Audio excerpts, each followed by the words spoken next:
فلا تحسبن الله مخلف وعده رسله، إن الله عزيز ذو انتقام.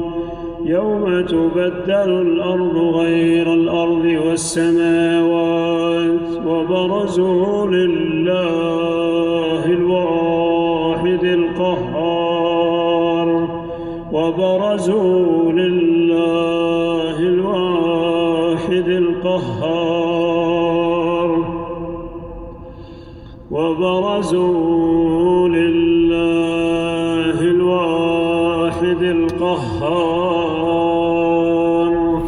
وترى المجرمين يومئذ مقرنين في الأصفاد سرابيلهم من قطران وتغشى وجوههم النار ليجزي الله كل نفس ما كسبت، إن الله سريع الحساب.